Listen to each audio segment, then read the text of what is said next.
Hi guys, እንደምን አላችሁ? ይህ እንግዲህ ፕሪ-ሾው ቪዲዮ ነው።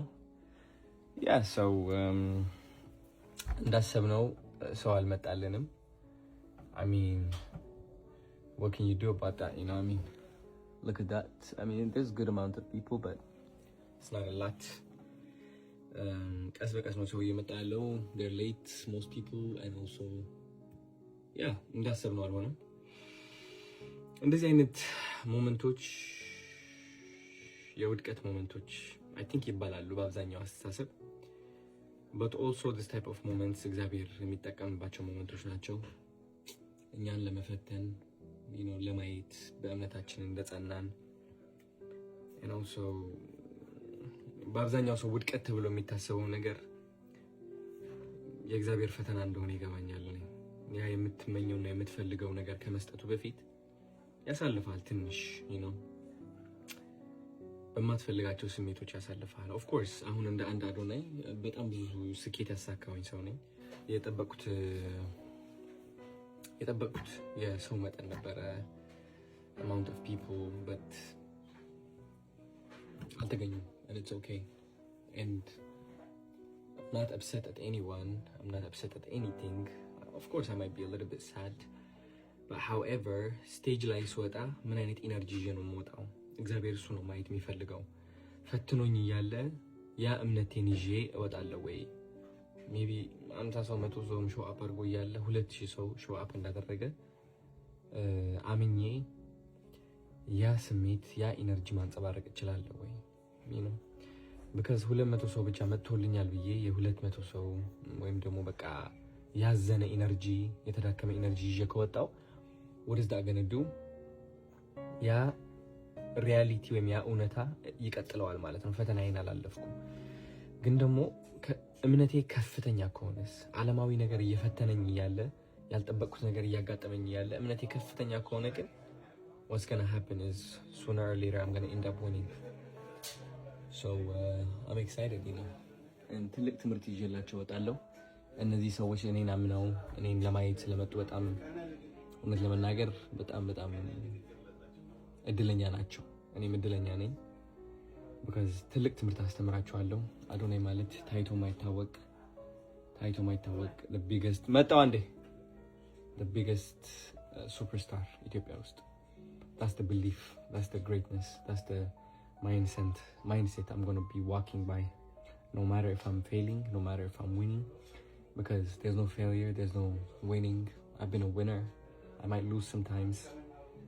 What matters is my mindset, and this is what they're here for. This is the mindset that makes me different.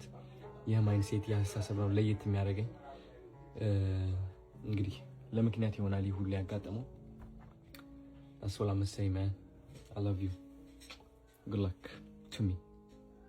100 ልጆች ለማሳከም ነው ወደዚህ የመጣሁት. አላማዬ እሱ ነበረ. Thank you. አላማዬ እሱ ነበረ. አላማችን አሳክተን ከ100 ማልፈን 125 I think so 125 እና በጣም ደስ ብሎኛል.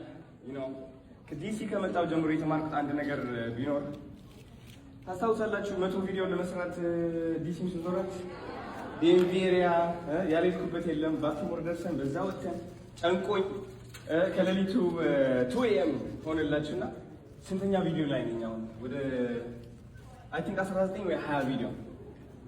እውነቴን ነው የምላችሁ፣ ስለ 80 ቪዲዮ ማሰብ እንቅልፍ ያመጣብኛል በቃ። እና ወደ 40 ቪዲዮ የሚሆን ሰርቻለሁ ወደ ዙ ሄጄ። ይህ ዙ የሰራሁት ቪዲዮ ማይክ ያልሰራ ነው ባይገርማችሁ፣ ሰው ምንም ጥቅም የለውም። እና እሱ ነገር ትንሽ it was a punch boom ትንፋሽ እስከሚያቅተኝ ድረስ ግን አለፍኩት። ሞከርን ያቅማችን እንቅልፍ እስከሚመጣብን ድረስ 20 ቪዲዮ ላይ ስታክ አደረኩኝ። አልተሳካም. I think so. Is that what they call it? But at the end of the day, I mean 125 ልጆች 125 ልጆች at the end of the day. So ይህ ያስተማረኝ ምንድነው መሰላችሁ?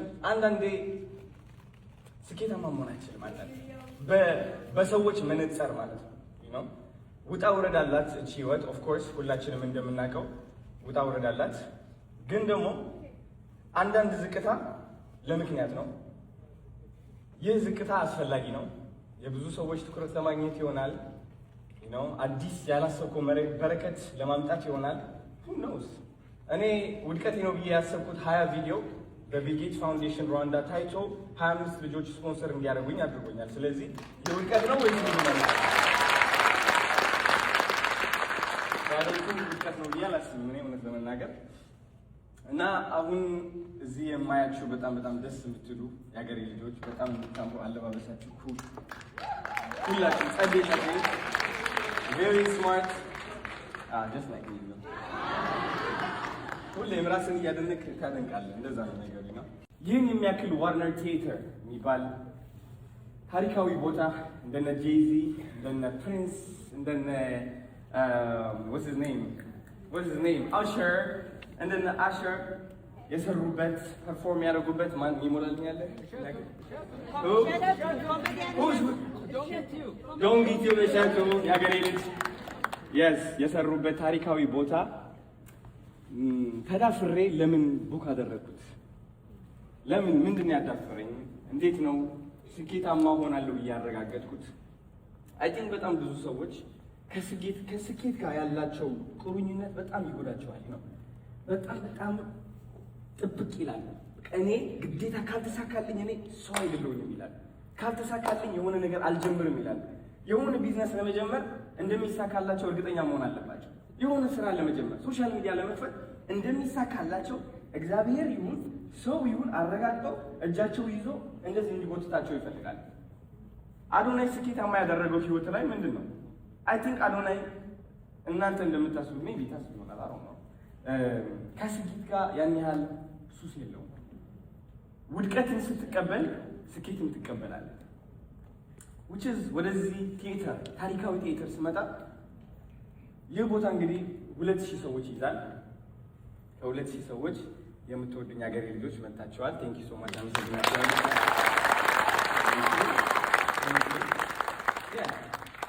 ሶ እዛ ጋር ያለው ወንበር ሰው ስለሌለበት እሱን እያየሁኝ ማዘንና በራሴ ተስፋ መቁረጥ ራሴን መጥላት ነው ያለብኝ ወይስ እዚህ ጋር ያሉት